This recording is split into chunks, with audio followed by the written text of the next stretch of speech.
Well, Jacob, first of all, just introduce yourself. All right. My name's Jacob Ridings, from Yadkin County. Been going to Maplewood for 2 to 3 years now. I would say probably closer to 2 years.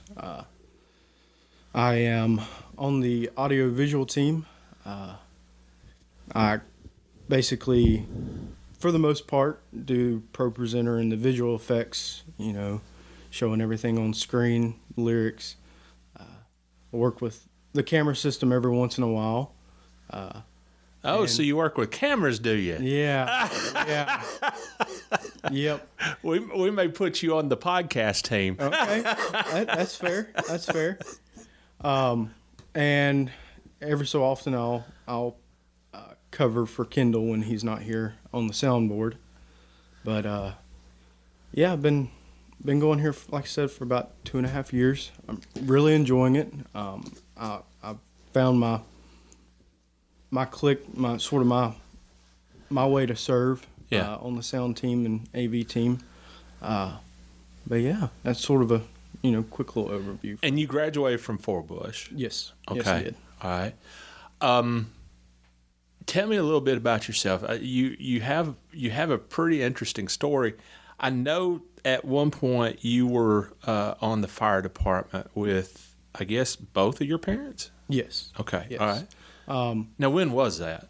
2012. I remember it was 4 or 5 years. It was essentially my entire high school career. Okay. So you were in high school while you were doing Yes. it? Okay. Yes. I was actually considered what they consider a cadet. Right. So I had sort of limits on what I could do, but I was able to. They at Yadkinville Fire Department, they had a cadet program where students could come in at the age of 16. Actually, it was 14 or 16. I can't remember. But essentially, I could come in and be a part of the department, serve the community. And while I was doing that, they had training sessions specifically for cadets.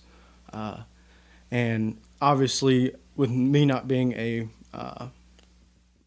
senior fireman, there were obviously certain things I couldn't do. But I had a lot of training opportunities where we could do things that during a training scenario that we wouldn't be able to do on an actual fire scene. And so I was a cadet for about 4 years and then moved up to a senior member.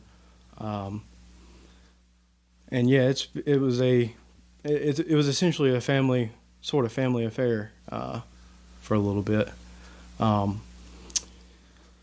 It all really got started with Mom. Mom was in the fire department. She's been a part of, I guess, emergency services for I don't know how many years. I don't want to throw a number out there and be wrong, but don't let the facts get in the way of a good story. Okay. Just make something up. I would say, if I had to guess, it was probably 25 years, maybe 20 years. In fact, she was the first one of or the first female lieutenants in Yadkin County. Wow. Her brother, my uncle, is a full-time fireman. He is a paid member of Yadkinville Fire Department. Firefighting's been pretty much his whole career. He served in the Navy, and that's sort of where he picked up. He was on the fire crew on an aircraft carrier, and that's sort of where he picked up the sort of, I guess, firefighting bug. Yeah. And then he sort of, I won't say drugged my mom into it, but she joined up. And then shortly after Mom and Dad got married, Dad joined up as well. So when I was a young kid, I can remember times where I'd be riding around with Mom and Dad during the day, and we'd get a call, and we'd run the call, and mom and dad say, "Stay in the car, don't go anywhere." So I would stay in the car. Now, how old were you? Gosh, this was probably anywhere between 8 to Really? 15. Wow. Now, a lot of times, like if we were at home, mom would call grandma and say, "Hey, I need you to come watch the kids. We're going to go run this call."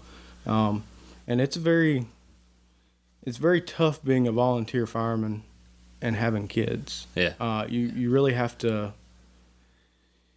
You got to be, I guess, not really cautious, but you got to know sort of what calls you can run and which ones you need to sort of. All right. So if it's me and my mom and daddy's out, fighting fires or whatever, Mm-hmm. and if it's me, period, I'm not necessarily staying in that car as I'm being told. Yeah, there were a few times. Like that. Yeah, there.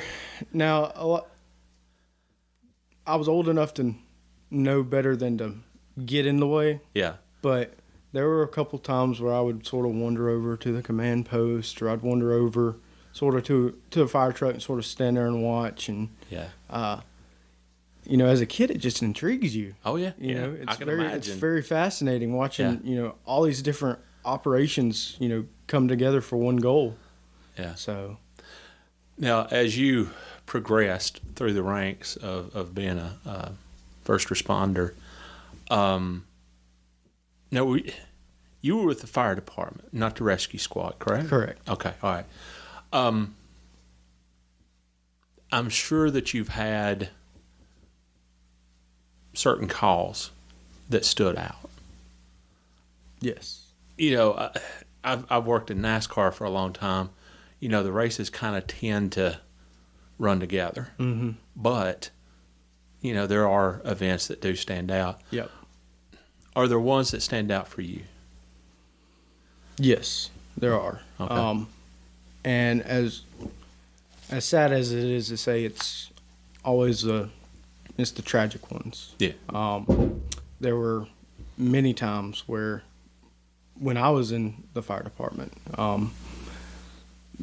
I remember 5 where someone had passed away, whether it be a wreck. Most of them were actually wrecks that we ran. It's not easy to deal with. Although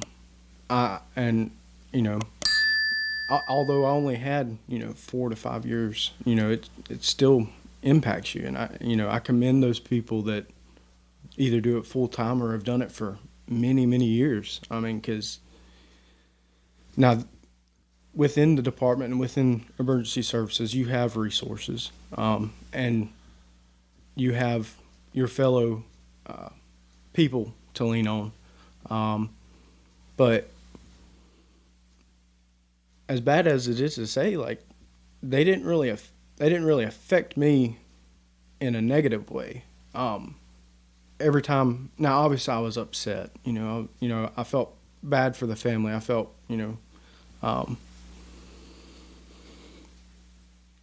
felt it in my heart, that, some of these people, they may have never heard of Jesus. They may have never heard of, Christ, and, who knows where they went after they passed. But a lot of those calls really put things into perspective, that life is precious and to make every moment count.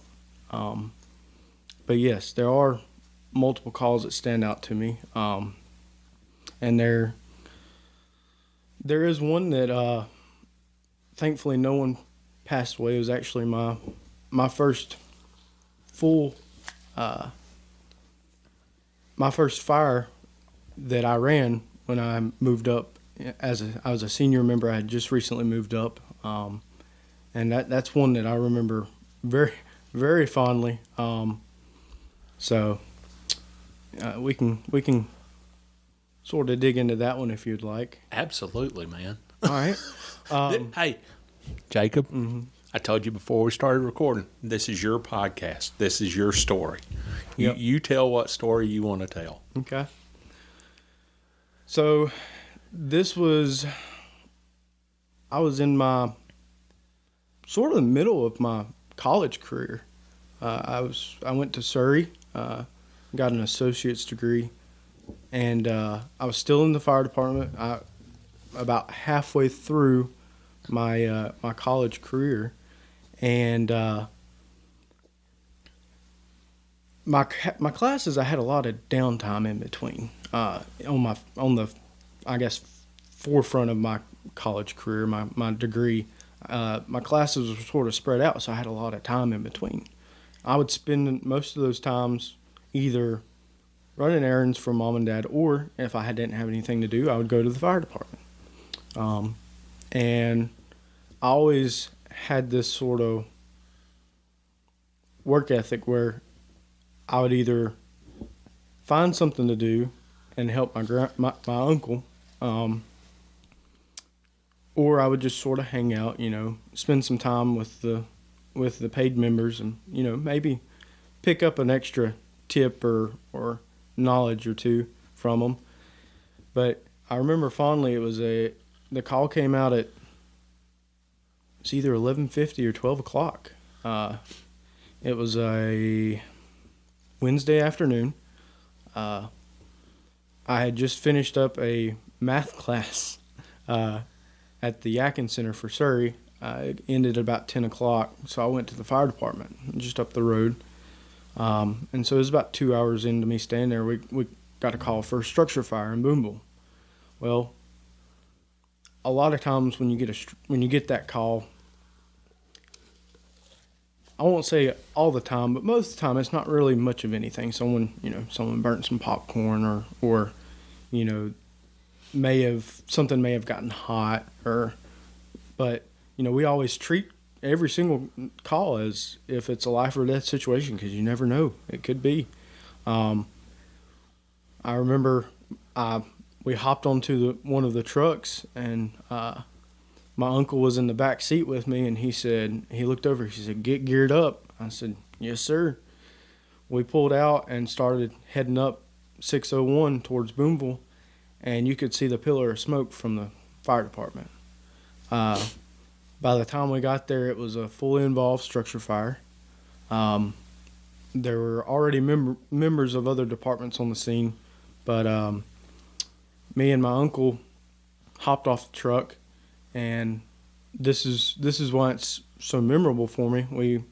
I got to do something that I enjoyed with my uncle.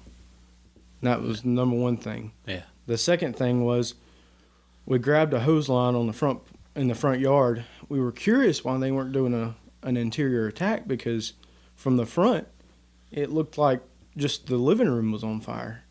And they had pulled a larger hose into the front yard. And so my uncle, asked, "Hey, do we need to make an interior attack?" And they said, "No, the whole back side of the house is engulfed." So at that point, we stood in the front of the house and sort of suppressed the fire from there. Well, we had worked our way towards the front door. We were probably about 5 to 10 feet from the front porch. And the chimney collapsed, which is no big, usually isn't a big deal, except when the chimney collapsed, the roof dropped about 2 foot and settled. Well, when it done that, it kicked the front legs of the porch.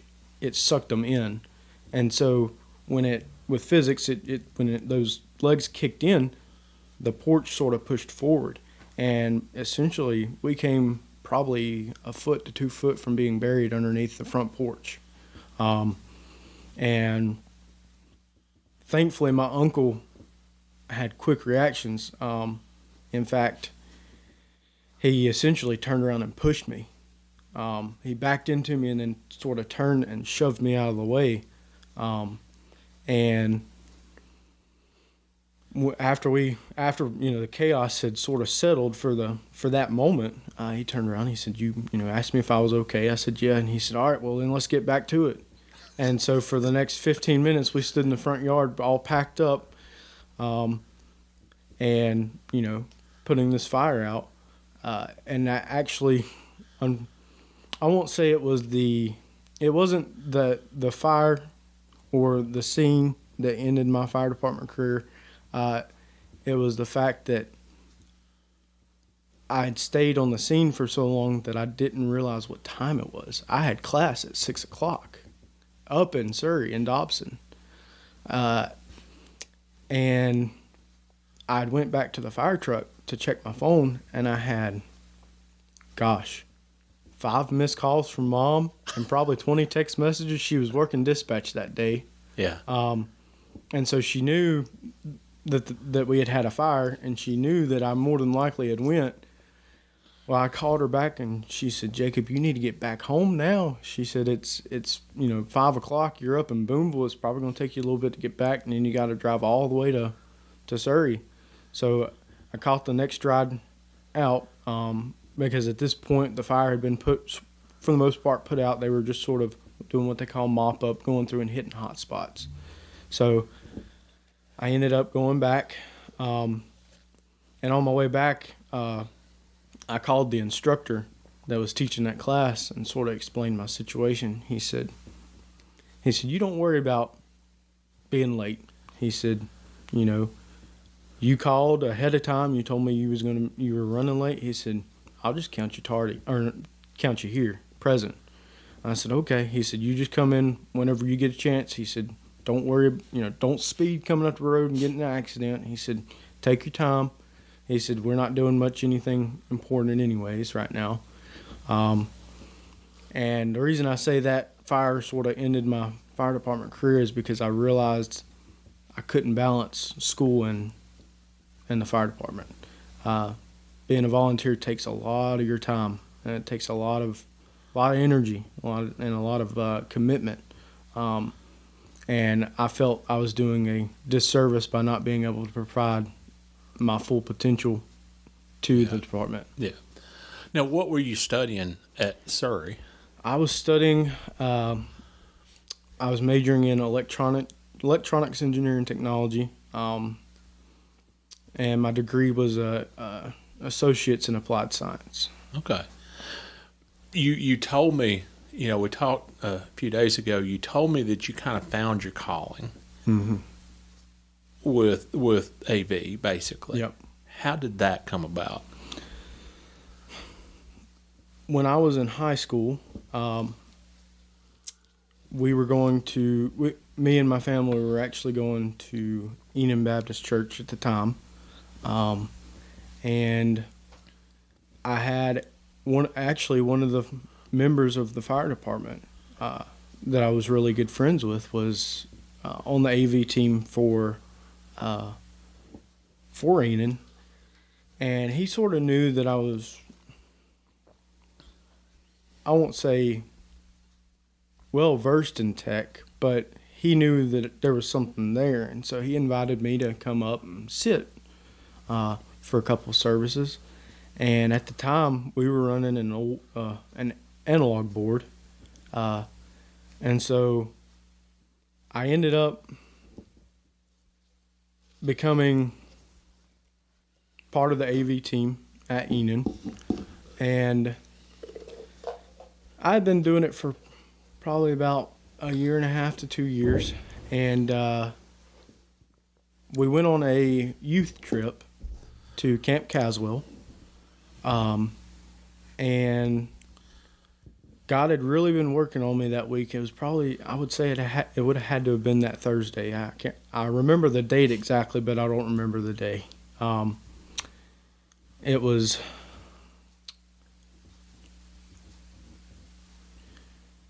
June 21st, 2017. Like I said, God had been really working on my heart that week, and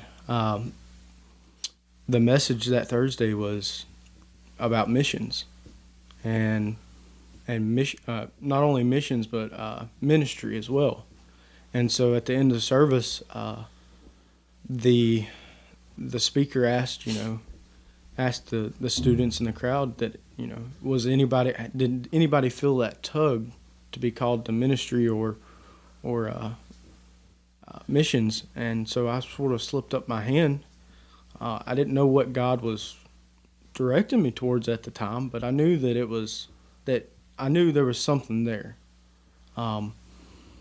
And so we during the end of that service, it was essentially the invitation time, but it wasn't really an invitation. It was more of a I'm not exactly sure the word to put it, but they basically called up everybody that raised their hand, and they prayed over us, laid hands on us, and prayed that those that knew which ministry or missions they wanted to do, that God would open the doors for those, and the ones that felt the call to ministry or missions in general would soon find out. And it was actually during that prayer, I felt God pull me towards AV because it was something I had been involved in. And actually at the time, I didn't know anything about electronics actually. I hadn't taken a single electronics class. This was probably my sophomore. No, actually, no. I'm sorry. I had taken an electronics class because I graduated in 2017. Come on, man, get your story straight. I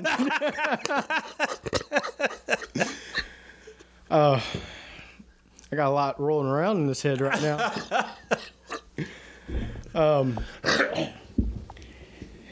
I had actually, I had taken an electronics class at Forbush. In fact, it was my senior year, my last semester. Or actually, no, it wasn't my last semester. It was the first semester of my senior year, and then I took electronics 2 the second semester. I had to work that one in because the counselor was like, well, you just took the first class. We can't really. And I told her, I said, this is something I want to do. This is my senior year. Like, this is the last semester. This is my last chance to sort of figure out what I want to do. So you actually took classes on how to work a soundboard and stuff? No. This was Okay, actually. right. Because I was going to say, my soundboard here, I know how to turn it on. No, this was not a. Unfortunately, this was not a class directed specifically towards sound. It was more directed towards electronics in general. Basically, learning Ohm's law, According to Wikipedia, Ohm's law states that the electric current through a conductor between 2 points is directly proportional to the voltage across the 2 points. Just so you know, right? circuit boards, learning how different chips work, and just sort of your real basic electronic structure. But I knew that I wanted to do something. I was already doing electronics. I'd been working with AV, and I'm going back to Camp Caswell. So I knew sort of the general area of where God was sort of pushing me towards or calling me towards. But during that prayer, it was the strangest thing. It was like a light bulb clicked. I knew exactly what God was calling me for, and that was to be doing anything I could with AV, whether it be running the sound or running audio or running the video. I just knew that my calling was specifically AV. And how did that manifest itself down the road? What avenues opened up? What paths did you take to pursue that calling? I ended up, of course, I was helping with AV at Enoy, and we had sort of people who were interwoven. Sort of, we had. It was a committee, essentially. So there was multiple people who were doing it. Yeah. But a lot of the people who were doing it were also leaders in the church. They had other obligations. Some had security detail on certain Sundays. Some were deacons, so they had other obligations. And so I talked to the head of the committee. I said, I'll take over. Essentially, I took over before I asked. Attaboy. Yeah. That's the way it works in churches. Yeah. I started showing up every Sunday morning, and I enjoyed doing it, and I won't say that I had a vision of how it needed to be or how I wanted things to go, but I had an idea.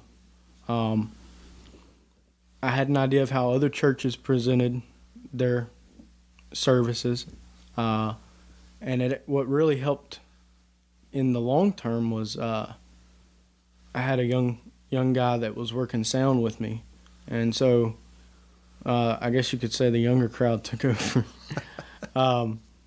But I basically seen it as, if I can take over doing the video side and the sort of presenting the service, that'll open the doors for those other guys that had obligations to really focus in and not have to worry about it.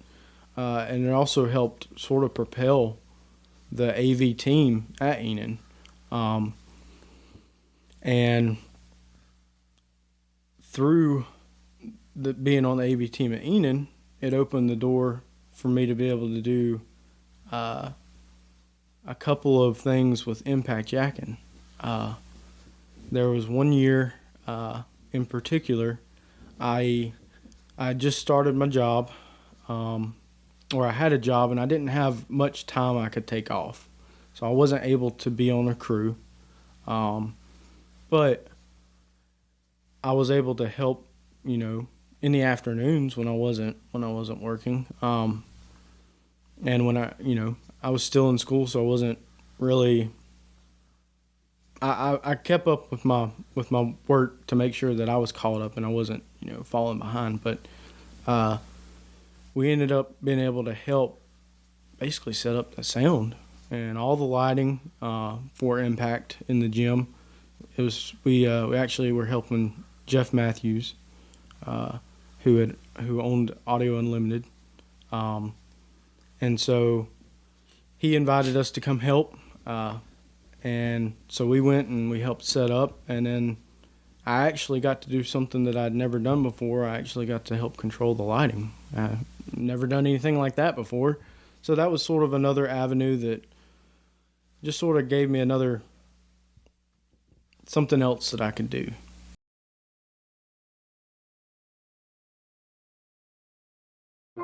If you're looking for a church home, or do you want to be part of a family? If you're looking for a place to grow. If you're looking for a place to worship. If you have questions about your faith. If you'd like to talk to somebody about being a Christian. Come see us at Maplewood.